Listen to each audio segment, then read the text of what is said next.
ఈ వీడియో మీకు నచ్చినట్లయితే ఛానల్ని సబ్స్క్రైబ్ చేసుకుని లైక్ చేయండి. కోమలి రౌడీలతో మాట్లాడుతూ ఉంటుంది. కావాలని చేశారా, ఎందుకు అని కోమలి రౌడీలను అడుగుతూ ఉంటుంది. ఆ అక్షయ అనాథ పిల్లని తెలిసింది, ఈ శౌర్య ఇంటి వారసురాలని తెలిసింది. అంతేకాకుండా ఈ శౌర్య అంటే నీకు ఇష్టమని కూడా తెలిసింది. ఈ పిల్ల కోసం నువ్వు ఏమైనా చేస్తావని తెలిసింది. అందుకే ఈ పిల్ల నీకు ప్రాణాలతో కావాలంటే 5 లక్షలకి 5 ఇంతలు అంటే 30 లక్షలు తీసుకుని వస్తే ఈ శౌర్యను నీకు అప్పచెప్పేస్తాము అని రౌడీలు అంటుంటారు. వామ్మో, 30 లక్షల! ఈ 5 లక్షలకే నానా కష్టాలు పడ్డాను, నా వల్ల కాదు అని కోమలి చెప్తూ ఉంటే, అయితే ఈ పిల్ల ప్రాణాలు అని రౌడీలు అనటంతో వద్దు వద్దు, తప్పకుండా మీరు అడిగిన 30 లక్షలు తీసుకుని వస్తాను అని కోమలి అంటుంది. అంకుల్, నాకు భయంగా ఉంది, నన్ను వదిలేయండి అని శౌర్య అంటూ ఉంటే, ఆ కోమలి 30 లక్షలతో రాలేదనుకో మీ నాన్నమ్మకు ఫోన్ చేసి 50 లక్షలు డిమాండ్ చేస్తాము, మా డబ్బు మా దగ్గరికి రాగానే నేను ఏం చేయము, వదిలేస్తాము అని చెప్పి రౌడీలు శౌర్యతో అంటూ ఉంటారు. ప్లీజ్ అంకుల్, ప్లీజ్ నన్ను వదిలేయండి అని శౌర్య అంటూ ఉంటే, అరవకు, నువ్వు ఎంత సైలెంట్గా ఉంటే ఈ కిడ్నాప్ అంత సైలెంట్గా పూర్తయిపోతుంది అని చెప్పి రౌడీలు శౌర్యతో అంటూ ఉంటారు. నేను అనుకున్నది ఒకటైతే మరొకటి జరిగింది ఏంటి అని కోమలి టెన్షన్ పడుతూ ఉంటుంది. ఇక మరోవైపు కృష్ణబాబు తన ఫ్రెండ్స్ అందరికీ ఫోన్ చేసి శౌర్య మీ ఇంటికి వచ్చిందా అని అడుగుతుంటాడు. ఎవరూ రాలేదని చెప్పడంతో కృష్ణ టెన్షన్ పడుతూ శౌర్య ఎవరింటికి వెళ్ళలేదంట, వీధిలోకి ఏమైనా వెళ్ళిందేమో అని అంటూ ఉంటే, వీధిలో కూడా అందరి ఇల్లు అడిగి వచ్చాను, ఎక్కడికి వెళ్ళలేదంట అని చెప్పి నిహారిక అంటుంది. ఈ మధ్య పిల్లల్ని కిడ్నాప్ చేసేవాళ్ళు ఎక్కువయ్యారంట, ఒకవేళ శౌర్య కిడ్నాప్ అయిందేమో అని వసంత అంటుంటే, స్కూల్లో కిడ్నాప్ అయిందంటే అనుకోవచ్చు, కానీ ఇంట్లో ఉన్న పిల్ల ఎలా కిడ్నాప్ అవుతుంది అని ప్రసాదరావు అంటాడు. అవును, మన ఇంట్లో కిడ్నాప్ అయిన ఆనవాళ్ళు అలికిడి కూడా ఎక్కడా కనిపించలేదు అని పెద్దరాజు అంటుంటాడు. ఇక అప్పుడే రాధాకృష్ణ, ఇక ఆలస్యం చేయడం వేస్ట్ రా, వెళ్ళి పోలీస్ కంప్లైంట్ ఇస్తే బెటర్ అని చెప్పి అంటాడు. అవును నాన్న, ఇప్పుడే వెళ్ళి శౌర్య కనిపించట్లేదని పోలీస్ కంప్లైంట్ ఇచ్చొస్తాను అని నిహారిక కృష్ణబాబు వెళ్తూ ఉంటే ఎదురుగా కోమలి వస్తుంది. వేదవతి గారు, శౌర్యను మీరే కాపాడాలి అని కోమలి చెప్తూ ఉంటే, కోమలి నువ్వెందుకు ఇక్కడికి వచ్చావు అని కృష్ణబాబు అంటాడు. కోమలి అంటున్నావు, నీకు ఆవిడ తెలుసా అన్నయ్య అని శ్రీకర్ కృష్ణబాబును అడుగుతూ ఉంటాడు. నిజాలు బయటపడేలా ఉన్నాయి అని నిహారిక మనసులో అనుకుని, ఎవరు నువ్వు, ఇంట్లోకి వచ్చావు, బయటకు నడు అని చెప్పి కోమల్ని అంటూ ఉంటే, కృష్ణేమో కోమలిని అంత చనువుగా పిలిస్తే నువ్వు బయటకు నడు అంటావు ఏంటి నిహారిక అని వసంత అంటుంది. కృష్ణబాబు మొహంలో టెన్షన్ కనిపిస్తుంది, నిహారిక మొహంలో కంగారు కనిపిస్తుంది. సంథింగ్ ఈజ్ రాంగ్ అని పెద్దరాజు అనుకుంటూ ఉంటాడు. ఏం జరుగుతుందిరా అసలు, ఏంటి ఆ కంగారు అని రాధాకృష్ణ కృష్ణబాబుని అడుగుతాడు. ఏంటి అడుగుతుంటే ఒక్కరూ సమాధానం చెప్పట్లేదు, ఈ ఇంట్లో ఏం జరుగుతుంది అని ప్రసాదరావు నిలదీస్తూ ఉంటాడు. నిహారిక కృష్ణబాబుల దగ్గర నుంచి ఎలాగో సమాధానం రాదు, నువ్వైనా సమాధానం చెప్పు. నువ్వు శౌర్యను చాటుగా కలవటం, శౌర్యపై తల్లిపేప చూపించడం అంతా నేను చూశాను.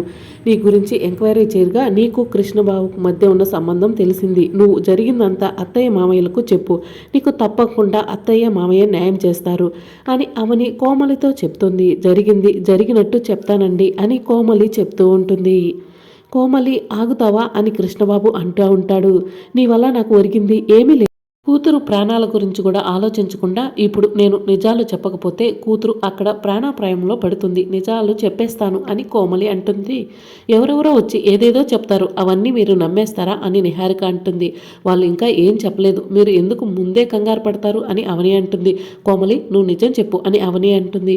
శౌర్య ఎవరో కాదండి, కోమలికి కృష్ణబాబుకి పుట్టిన కూతురని వేదవతికి కోమలి నిజం చెప్పేస్తుంది. నాకు ఎప్పటి నుంచో పరిచయం ఉంది, సడన్గా ఈ కృష్ణ నిహారికను పెళ్లి చేసుకున్నాడు.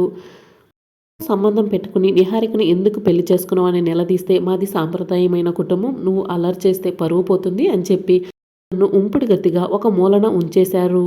నిహారికకు అబార్షన్ అవడం, నాకు డెలివరీ అవడం రెండు ఒకేసారి జరిగాయి. ఒకరోజు వీళ్ళిద్దరూ నా ఇంటికి వచ్చారు.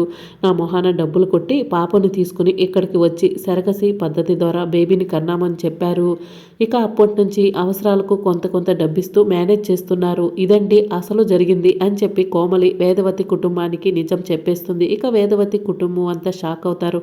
అమ్మ కృష్ణబాబు, ఇంత నడిపించావా, నువ్వు మామూలుడు కాదు అని పెద్దరాజు అంటుంటాడు. నిహారిక ముక్క పుడక కోసం ఇంత చేసిందా, నిహారిక సామాన్యురాయలు కాదు అని వసంత అంటుంది. ఏంట్రా ఇదంతా, సినిమాల్లో కంటే దారుణంగా చేశారు అని రాధాకృష్ణ అంటాడు. ఇద్దరు తోడు దొంగలై అంతా కూడా నాటకంలా చేశారు అని చెప్పి శ్రీకర్ అంటూ ఉంటే, కథ ఇంకా పూర్తవలేదు, ఇంకా ఉంది, మొత్తం వినండి అని చెప్పి అవని అంటుంది. కోమలి శౌర్య కిడ్నాప్ విషయం కూడా చెప్పు అని అవని అంటుంది. ఈ నిహారిక శౌర్యను తల్లిలా చూసుకోవట్లేదని చెప్పి నేను చాలా బాధపడ్డాను. అక్షయ్ వల్ల కూడా శౌర్య బాధపడుతుందని తెలిసి అక్షయ్ను కిడ్నాప్ చేపించాలనుకున్నాను.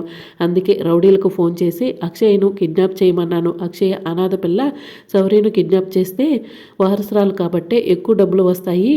నువ్వు ఇస్తే 5 లక్షలకి 5 ఇంతలు చేసి 30 లక్షలు తీసుకురా, అప్పుడే శౌర్యను వదిలిపెడతామని రౌడీలు అన్నారు వేదవతి గారు. ఇది జరిగింది అని కోమలి వేదవతికి చెప్తూ ఉంటుంది. ఓర్నాయనో, ఇదంతా మనకు తెలియకుండా జరిగిందా అని చెప్పి పెద్దరాజు అంటూ ఉంటాడు. నాన్న, అప్పట్లో ఏదో తెలియక అలా జరిగిపోయింది అని కృష్ణబాబు అంటూ ఉంటే చి నోర్మయ్ అని చెప్పి ప్రసాదరావు కృష్ణబాబు చెంప పగలగొడతాడు. ఇలాంటి బుద్ధులున్నాయని తెలిస్తే నిన్ను ఆనాడే ఈ ఇంటికి తీసుకురాకుండా ఆ బస్తీలోనే వదిలిపెట్టేవాళ్ళం రా, మా పరువు తీశావు. నీ మొహం చూడాలంటే అసహ్యంగా ఉంది అని ప్రసాదరావు కృష్ణబాబును అంటూ ఉంటాడు. ఈ నిహారిక ఇంటి కోడలుగా ఉండాల్సిన అర్హత కోల్పోయింది. ఈ నిహారికను వెంటనే ఇంట్లో నుండి బయటకు గెంటేయండి అని వేదవతి అంటూ ఉంటే నిహారిక పరిగెత్తుకుంటూ వేదవతి కాళ్ళ దగ్గర కూర్చుని, అత్తయ్య గారు, నేను చేసింది తప్పే, నన్ను క్షమించండి, జీవితంలో ఇలాంటి తప్పు చేయను అని చెప్పి వేదవతి కాళ్ళు పట్టుకుంటూ ఉంటే, నన్ను ముట్టుకోవద్దు, నా కాళ్ళు పట్టుకునే అర్హత కూడా నీకు లేదు అని చెప్పి వేదవతి అంటూ ఉంటుంది. అసలు శౌర్యను మంచిగా చూసుకుని ఉంటే ఇలాంటి సమస్యలు వచ్చుండేవి కాదు అని కోమలి అంటూ ఉంటుంది. ఈ విషయాలన్నీ మనం తర్వాత మాట్లాడుకుందాం. ముందైతే రౌడీలకు డబ్బులు ఇచ్చి శౌర్యను విడిపించుకుందాం అని ప్రసాదరావు అంటూ ఉంటాడు. అవసరం లేదు మావయ్య, ఈ కిడ్నాప్ విషయం నాకు ముందే తెలుసు, కానీ మీ అందరికీ తెలియడం కోసం నేను మౌనంగా ఉన్నాను. ఈ కోమలి రౌడీలతో ఫోన్లో మాట్లాడడం నేను విన్నాను. వెంటనే రౌడీలకు ఫోన్ చేసి పోలీసులకు పట్టిస్తానని బెదిరించాను. అందుకే అక్షయ్కు బదులు శౌర్యను కిడ్నాప్ చేశారు. కాసేపట్లో శౌర్య ఇంటికి వచ్చేస్తుంది అని అవని చెప్పడంతో కుటుంబం అంతా కూడా షాక్లో ఉండిపోతారు. ఈ విషయం పక్కకు పెడితే పల్లెటూరు జనాలకు వేదవతి గారి రెండో అబ్బాయికి 2 పిల్లలంటే మనం తలెత్తుకుని తిరగలమా, మన పరువు పోతుంది అని శ్రీకర్ అంటూ ఉంటాడు. అవునమ్మా, అసలు ఇప్పుడు నిహారికి అలాగే ఈ కోమలికి ఎలాంటి న్యాయం చేస్తావు అని చెప్పి వసంత అంటూ ఉంటుంది. ముగ్గురిని కలిపి ఇంట్లో నుంచి బయటికి గెంటి పీడా పోతుందని చెప్పి రాధాకృష్ణ అంటాడు. అది చెప్పినంత ఈజీ కాదురా అని చెప్పి వేదవతి చెప్తూ ఉంటుంది. అమ్మ కోమలి, నీకు జరిగిన అన్యాయానికి ఎలాంటి న్యాయం చేయాలో నాకైతే అర్థం కావటం లేదు. ఎలాంటి న్యాయం కావాలో నువ్వే చెప్పు అని వేదవతి కోమల్ని అడుగుతుంది. వేదవతి గారు, మీలాంటి మంచి వాళ్ళ ఇంట్లో కోడలుగా ఉండే అర్హత నాకు లేదు. మీ కట్టుబాట్లు, ఆచార సాంప్రదాయాలు తెలిసి కూడా నేను మీ ఇంట్లో కోడలుగా ఉంటానని అడగటం ఎంతవరకు కరెక్టో నాకైతే అర్థం కావటం లేదు. అందుకే నేను ఒక నిర్ణయం తీసుకున్నాను. నేను మీ అందరికీ దూరంగా వెళ్ళిపోతాను. పాపను ఇచ్చేయండి, అలాగే బ్రతకడానికి కొంత డబ్బులు కూడా ఇవ్వండి. ఈ కోమలి వేదవతిని అడుగుతూ ఉంటుంది. అదెలా కుదురుతుంది? నా కూతురు నాతో పాటు నా ఇంట్లోనే ఉంటుంది అని కృష్ణబాబు అడుగుతూ ఉంటాడు. నేను శౌర్యను 9 నెలలు కడుపులో మోసాను, కన్నాను. అలాంటి శౌర్య నాతో ఉండాలి కానీ నీతో ఉండటం ఏంటి అని కోమలి అంటుంది.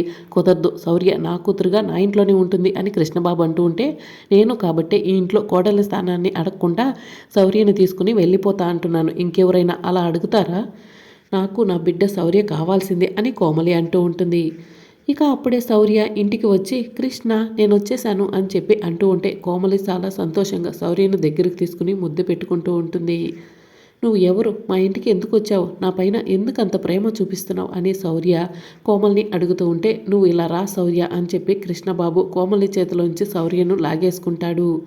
ఆవిడ ఎవరు అని అడిగావు కదా, ఆవిడ నిన్ను కన్న తల్లి. ఆవిడ అందుకే నీ పైన అంత ప్రేమ చూపిస్తుంది. నిహారిక నిన్ను ఎలాగో అమ్మ అని పిలిపించుకోవట్లేదు కదా, ఈమెను నువ్వు అమ్మ అని ఎన్నిసార్లైనా పిలవచ్చు అని అవని అంటుంది.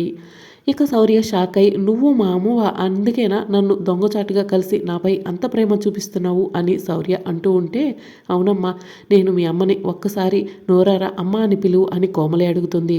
ఇక శౌర్య అలానే ఆలోచిస్తూ ఉంటే, ఆ తల్లి ప్రేమను అర్థం చేసుకుని అమ్మ అని పిలవ్వే అని వేదవతి చెప్పడంతో శౌర్య కోమలి దగ్గరికి వెళ్ళి అమ్మ అని పిలవటంతో కోమలి శౌర్యని దగ్గరికి తీసుకుని హగ్ చేసుకుని ముద్దు పెట్టుకుంటూ ఉంటుంది. ఇప్పుడు శౌర్య కోమలితో వెళ్తుందా, కృష్ణబాబుతో ఉంటుందా, ఆ విషయం తేల్చండి అని చెప్పి రాధాకృష్ణ అంటూ ఉంటాడు. జీవితంలో ఇలాంటి సమస్య ఒకటి వస్తుందని, అలాంటి సమస్యకు పరిష్కారం చెప్పాల్సి వస్తుందని నేను కల్లో కూడా అనుకోలేదు. అమ్మవారి మీద భారం వేసి ఒక నిర్ణయం తీసుకున్నాను అని వేదవతి అంటుంది. నిహారిక కోమలి ఇద్దరు కూడా ఎదురు బొదురు నిల్చోండి, శౌర్యను మధ్యలో నిల్చోబెట్టండి అని వేదవతి అంటుంది. ఇక వేదవతి చెప్పిన విధంగానే కోమలి నిహారిక ఎదురెదురు నిల్చుంటారు. శౌర్యను మధ్యలో నిల్చోబెడతారు. శౌర్య, ఇప్పుడు నిర్ణయం తీసుకోవాల్సింది నువ్వు. నీకు కన్న తల్లి కావాలా, పెంచిన తల్లి కావాలా అని వేదవతి అడుగుతుంది. శౌర్య గతంలో జరిగినటువంటి తెచ్చుకుంటూ ఉంటుంది. నిహారిక అమ్మ అని పిలవద్దని చెప్పడం, అలాగే కోమలి అమ్మ ఆయన ఇష్టమైతే నన్ను పిలువు అని చెప్పడం, ఇవన్నీ కూడా గుర్తు తెచ్చుకుంటూ ఉంటుంది. అసలు ఇలాంటి సమస్య, ఇలాంటి పరిష్కారం నేను జీవితంలో చూసలేను అని పెద్దిరాజు వసంత అంటూ ఉంటే, మీరు కాసేపు మాట్లాడుకుంటా ఉంటారా అని ప్రసాదరావు అంటాడు. ఇక శౌర్య ఆలోచిస్తూ ఉంటుంది. నిర్ణయం నీ చేతిలోనే ఉంది, ఎలాంటి నిర్ణయం తీసుకుంటావో తీసుకో శౌర్య అని చెప్పి వేదవతి చెప్తుంది. ఇక శౌర్య కోమలి దగ్గరికి వెళ్తున్నట్టే ఉంటుంది. ఇక కోమలి శౌర్యను చూసి, బిడ్డ కన్న తల్లి దగ్గరికి రాకపోతే ఎవరి దగ్గరికి వస్తుంది అని చెప్పి అంటూ ఉంటే, నువ్వు నా కన్న తల్లివే అయ్యుండొచ్చు, కానీ నేను నీ దగ్గరికి రాలేవను అని శౌర్య చెప్తుంది. ఇక కోమలి షాక్ అవుతుంది. మరి రాబోయే ఎపిసోడ్లో ఏం జరుగుతుందో తెలుసుకోవాలనుకుంటున్నారా? అయితే ఛానల్ని సబ్స్క్రైబ్ చేసుకోండి.